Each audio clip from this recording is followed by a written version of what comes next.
it's a gift, you know? Like to be able to just play music, like speak that language. You know? Yeah, totally. And anyone, that's what's so great is that it's accessible to anyone. It's a gift from God that's accessible to anyone. Yeah. They just have to find it and learn how to speak it. Hi, I'm Norm. I was born and raised in Japan, and I'm half Japanese. When I was a kid, I took a couple strings off an old guitar, and that was the beginning of my career as a bass player. Two of my favorite things are music and sushi. Welcome to my home. I'm Norm Stockton, and this is Grooves and Sushi. Today's final installment of Grooves and Sushi Season 1 is in the exceedingly capable hands of the professor of pocket himself, Mr. Chris Coleman on drums, the viciously funky Mr. Mark Lettieri on guitar, and the synthesist of doom, Mr. Rob Rinderer on keys. Chef Kevin is pulling out all the stops prepping for dinner, and the sushi is definitely calling our names. But first, we're gonna get funky. In this episode, we'll be performing a tune entitled Normenclature. I know, groan-worthy, but the title stuck. As always, while a few of us have worked together in the past, this lineup of musicians has never played together, and this song has never been performed before this taping.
Everybody, Kevin Garrison, amazing sushi chef.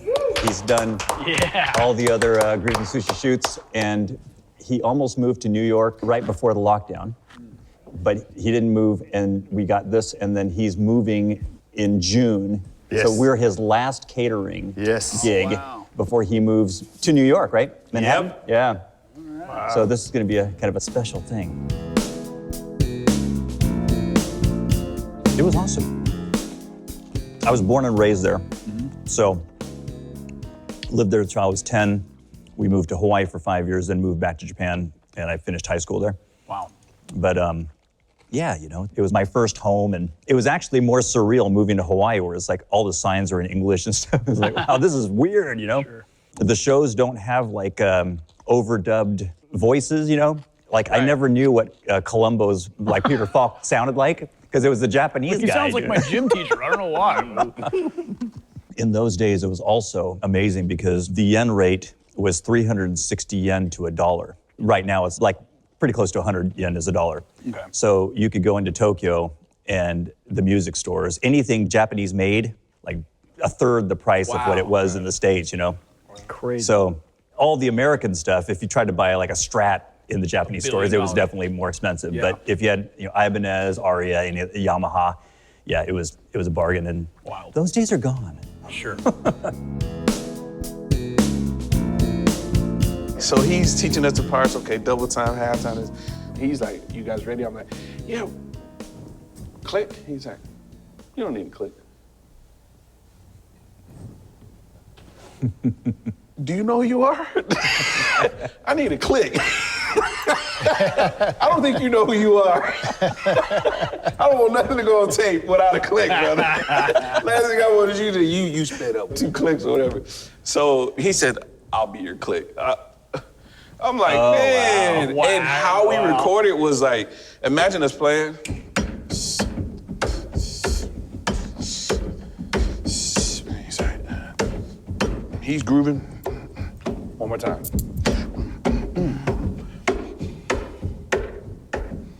No chart, no. He's like, B section. And that pressure was what he wanted. He wanted you to give and be creative, but not be on edge. Yeah. You know? And so you, and that's how the track came out. Man, I slept like a baby that night because I was like, That's awesome. That's awesome. yeah, man, life changing. Hey, Larry, you're rushing. Yeah, right. Mr. Graham, if you could maybe.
I must say, this has got a kick.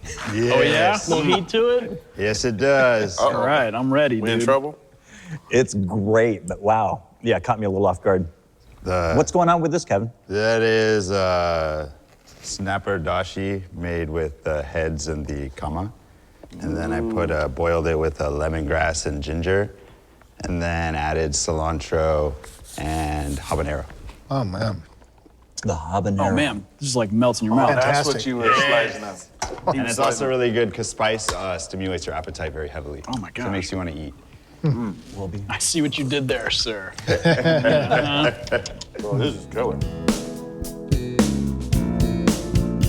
Earlier, we were kind of talking about how you could get something perfect, Yeah. and it sucks at that point. Just from interacting with you, today is the first time we've ever played together. Right, and that's true, yeah. I thoroughly enjoyed it, by the way. Likewise. But I definitely didn't get the feeling that you were going for perfection. I got Are you trying to say that I was sloppy? No, Is that no, what not at all. It wasn't perfect, and I can tell that you weren't really going for sounding great. But you know sounded when like you had a good time. So, No, not at all. I know what you mean. Your playing was knocking me out. you know, music is a conversation. The four of us were having a conversation. We were playing things that would get a reaction out of each other. We were bouncing off of what each other was playing. And if you do that, if you approach music in a communal way like that, like you're gonna stray from the plan.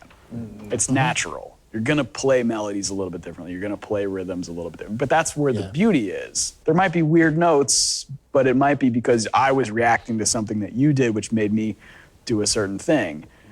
But then you listen to the whole performance and it's like, wow, this sounds like four people like really in tune with a common thing here. Maybe it was rehearsed, maybe it's not, maybe, you know, perfect is a dumb word. You know what I mean? It's like perfectly boring. That's what the engineer that mixes a lot of my records, I'll be like, man, well, I don't know if it's not perfect. He goes, dude, if it's perfect, it's boring.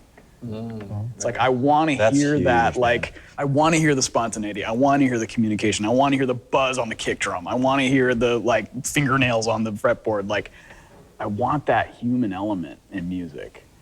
All this to say that's not an excuse to, like, not be good or not practice or not try to attain the best version of yourself, but understand that you are a human being, you're not a machine. And I think when we all listen to our favorite records, they're not perfect. Totally. They're just not. Hotel California, where they probably spent a forever trying to get that stuff right. It's still not perfectly in tune. You know what I mean? Like, there's still bends that are a little bit above, where they were trying to reach, or a little bit below. Yeah. Who cares? It's like you work towards the perfection, but you're never gonna actually get there. So settle for the And when you humanity. do, it's going to be terrible. When you do, you're the only one that's gonna notice it. Yeah. Like, I remember I did a record a year ago, and I had this piece on there that was like a kind of an R&B ballad thing, and I was like, it was very sort of naked electric. I mean, I wasn't naked, but the tone was very unforgiving, clean electric guitar. And I remember sending it to my friends, being like, yeah, man, I think I saw the kind of like some fret buzz there. And they were just like, bro, if you edit that out, you're a loser. Like, like, it's a guitar. Like, it makes noise. Right, like, right. Don't neuter this take. Yes, there was a thing going on. You had a vibe, everything is great. If you quantize, if you do all these things, it's gonna suck. Don't do that. I had a phase. What happened was I went and my goal was to go here, get my reading thing together, get all the technical aspects. Were you all self-taught? Up until a certain point, yes. Even though I went through high school band, what happened was my teacher found out I could play set. In the 6th grade, I'm like, finally, I'm on snare drum. I could finally learn how to start reading, quarter note, quarter note, quarter note. I'm like, yeah, I got this right. So he comes in, hey, you drummers, there's 6 of you guys, which one do you play set? I do. He said, all right, can you play the song for me? So I ended up going last, so it was this groove, and I was like, oh yeah. So I'm just doing my thing, right? He's like, yeah. So now I'm like, 6th grade, and I'm playing for the high school band. And I'm not reading the charts. I don't have to read the charts. He's just like, just play from memory. That type of thing, so. Were the high schoolers cool with the 6th grader on kit? You were probably laying it down enough that they were fine with it, Shredding right? everybody. Yeah, it was grooves. It's my senior year, man. I'm supposed to be starting chair. This fucking kid comes in here. The one drummer they had, DeAndre, he was leaving. He was a senior, he was graduating. So that's why he was trying to find somebody. He's like, I have nobody coming behind me in the high school. Nobody. He was like, I had to go to the junior high. So from 6th grade all the way up until I was a senior, I was playing for the high school band. That's awesome. Well, you were quite the find, I think. Oh, we're fine.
I got hit in the face with a chicken once at a gig.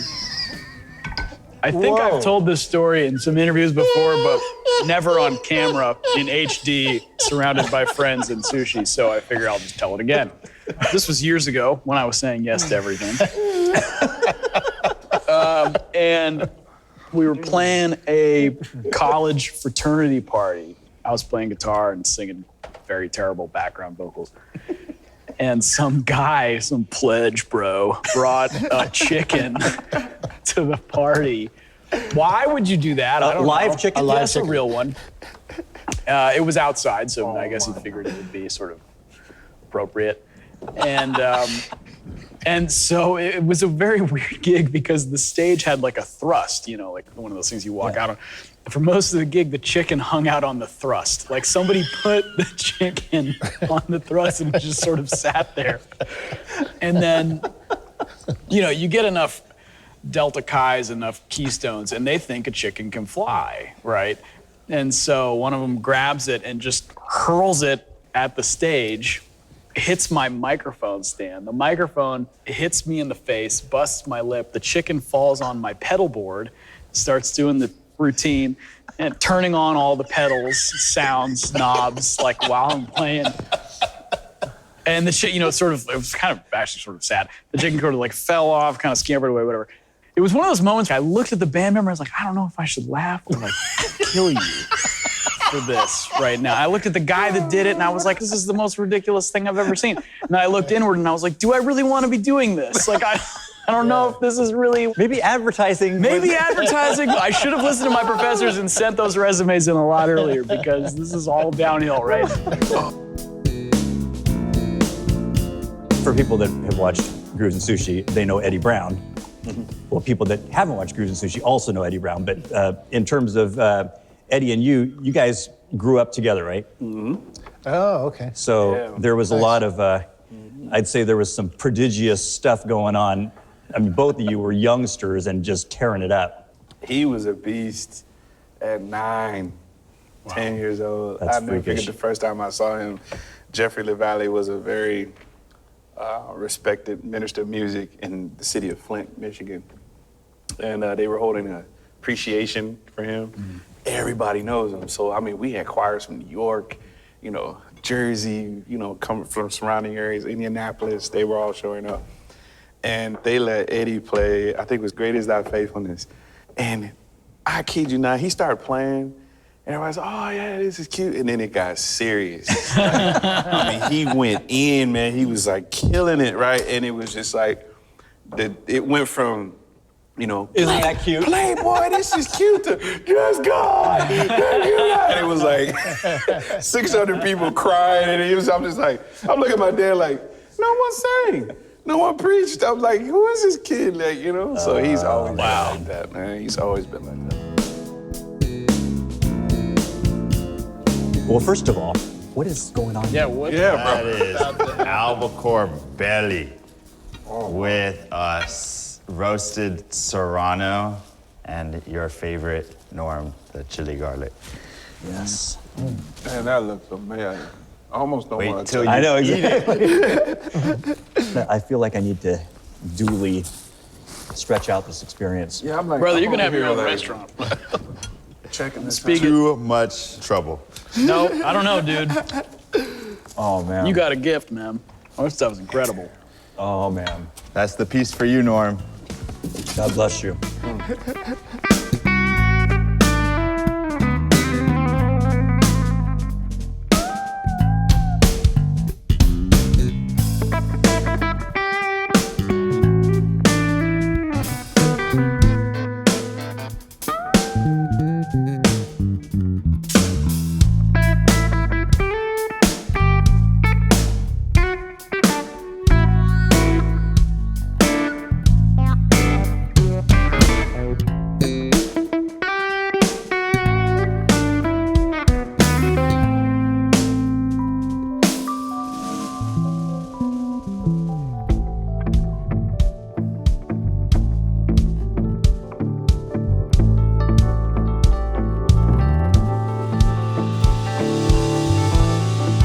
The way it is with the modern musician is if you put out music, by and large, most of your exposure is going to be through a streaming medium, which we all know compensates you at a fraction of a cent, right? Right. Now, you know, a service like that, you know who I'm talking about, can be great because the analytics that it provides can sort of help you see where your music is being played. You know, it's like, oh, I got a lot of listeners in Paris. Guess I should play a show there, right? Right.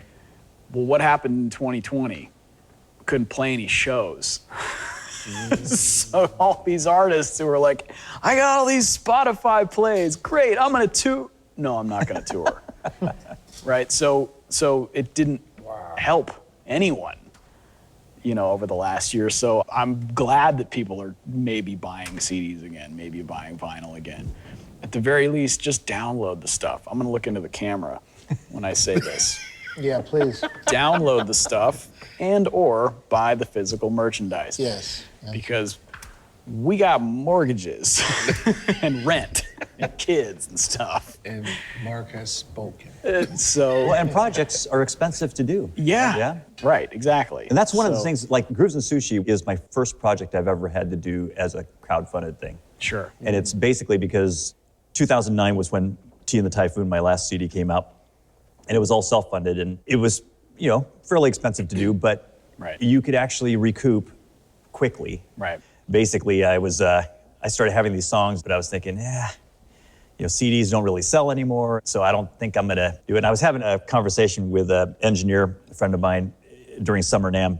We were having coffee in Nashville, and he asked me, would your fans, and I don't like the word fans, but yeah, the people that listen to your music, would they rather help fund a project for you to do or never hear music from you again? Right. I was like, That's a good way to put it. Yeah, right. so this ended up being a crowdfunded thing, and by the way, I'm going to look right at the camera and say thank you. This project has been funded, and I'm so grateful. awesome. But it's the ever-evolving way to do what we do, and it's... Well, it's funny because it's like, I was joking about looking in the camera and saying all that, because, nobody owes me anything. You don't need to listen to us. You don't have to. Well, I'm not telling you to. But if you do, and Right. you like it, and it means something to you on a level of some sort, and you would like to continue having that feeling as a result of what it is that we do, we need your help Yeah. to keep doing that so that you can keep having that feeling that hopefully it betters your life. That's a in great way to some put way. it. You know what I'm saying? It's if you Really great. dig it, My favorite band puts out a record, I will give you my money so that you can keep doing what you do because it brings me joy. the interesting thing was, in terms of me doing the full-time music thing, God actually spoke to Gina before he spoke to me about it. And she, at one point, said, I think the time's going to come that you're going to have to, because at the time I was working for the city of San Diego, I had this day gig. It was great. I had full benefits. I had complete autonomy over my schedule. I was making good money. Yeah. I could, if I had a road trip coming up, I just move my meetings around. And it's like, no problem. And Gina was like, yeah, I think time's going to come that you're going to have to give that up. And why on earth would I want to do that, Sure enough, 2 years later, or about a year later, actually, he made it super clear, And it's been a super, super fun journey, highlighted with moments of fear and trembling, Yeah. It's like, oh, I've got a mortgage and I have nothing on the calendar between now and the date that I have to pay that, It's like, how does the math of that work? I think being a musician or any kind of independent person like that, it's good for your faith walk, It really is. Because you're constantly dealing with it. I mean, I know everyone deals with it at some point, but if you have a regular job and you got that check coming in, you're kind of steady, and you might lose that job at some point, and then you have your faith walk at that moment. But we're living it almost every week. Daily. Oh, man. Best California roll you'll ever have. Ah, yes. And Dude. a spicy tuna roll. Well, and the spicy tuna, it's really subtle. Yes. It's super nuanced.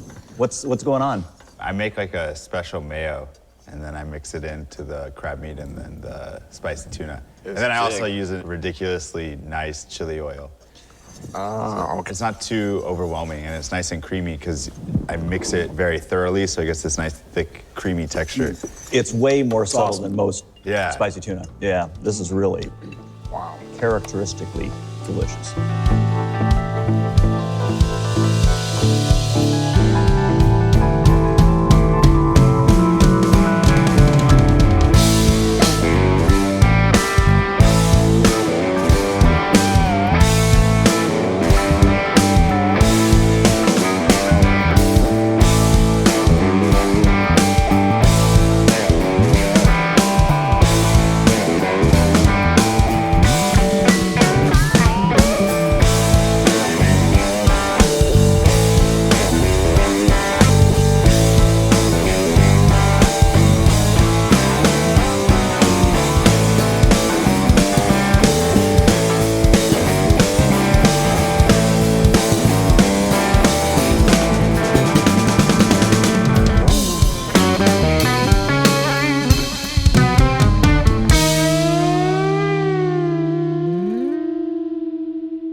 So in my life, God coming through was today. Honestly, every moment of the last couple of weeks even was kind of like, all right, this is out of my hands, and one person could get a fever and we're done, Yeah. So Yeah. I look at this whole thing as God's faithfulness, certainly to me. So thank you each for being part of this. And Kevin,ごちそうさまでした. Thank you. Arigatou gozaimasu. Bye. Kanpai. Thank you guys. Dude, this was awesome. How's the miso soup? Very good. Very good. You guys can cut probably? Camera cuts? Wrap. Yeah, gents. And so Very cool day. are you at the Pokeball stage of things? Okay. I'm getting it ready right now. Bro. Tech, thank you. Yeah. You guys are awesome.